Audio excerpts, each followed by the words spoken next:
Only one. Fun, dark riff that started with Kai. And then as I was working on the verse, I'm like, this is Chino from the Deftones. I go, this sounds like kind of like a Deftones track. And so I called Chino and asked him to come by and check it out. And we kind of worked on it together. It's definitely spiritual to me, and I think I've left it non-denominational enough for it to be really could be for anybody.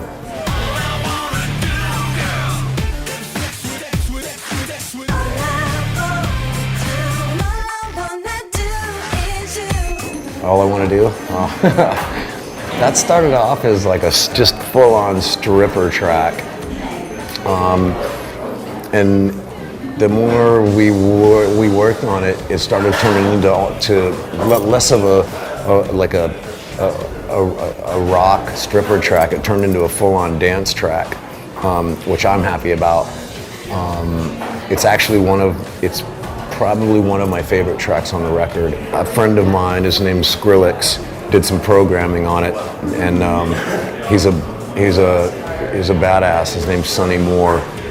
He did some great work on it. Once again, Sophie sang some vocals. I sang on it. It's just basically, that song's all about sex. I mean, it pretty much speaks for itself.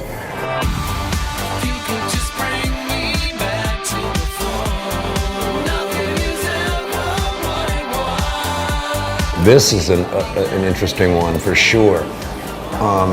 J3 had this idea with this track, and I had heard it for a while, and we put it on deck as one of the tracks we would work on for the record. We put it up online at thepublicrecord.com where we did all the submissions, and this guy sent back to before. We're listening to submissions for days and days and days, and all of a sudden we get this one back from this guy in France, I think it was, or Paris.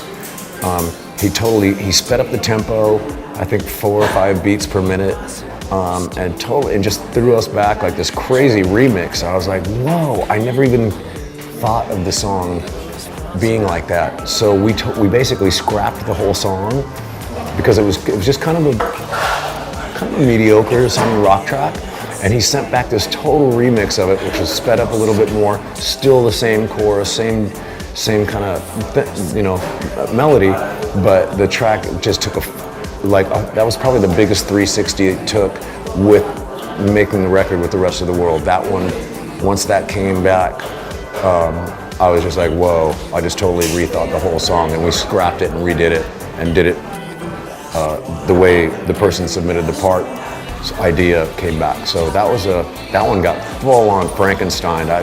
It'd be fun to play you the original one day. You're on your way to becoming a real party animal. Have you heard of bong hits? It's funny how the record kind of opens and closes with Drunk Uncle Pete starting and then ends with Party Instructions. I kind of wanted to start it off and close it with, just fun. So many people take everything so fucking seriously sometimes. At the end of the day, is it a good song? Killer. Is it fun? Yeah, cool. Does it make you feel anything? Yeah. Okay, perfect. Then you're doing your job. Killer track. I worked on it with my buddy Dead Mouse. For those of you that might not know, you may have seen him. He's an electronic music producer. Wears this big crazy mouse head when he DJs. So we started messing around, and he's been my friend for years. So we worked actually on a few things prior to this. We had a project that we did called What the Fuck, with a question mark, WTF. And I just wanted to work with him again, and I had this idea for this song called Party Instructions, and we got together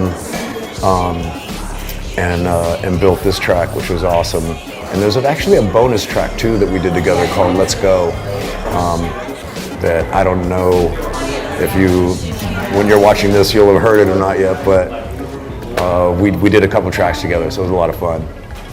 His name's Joel, actually, but Dead Mouse is who they would know.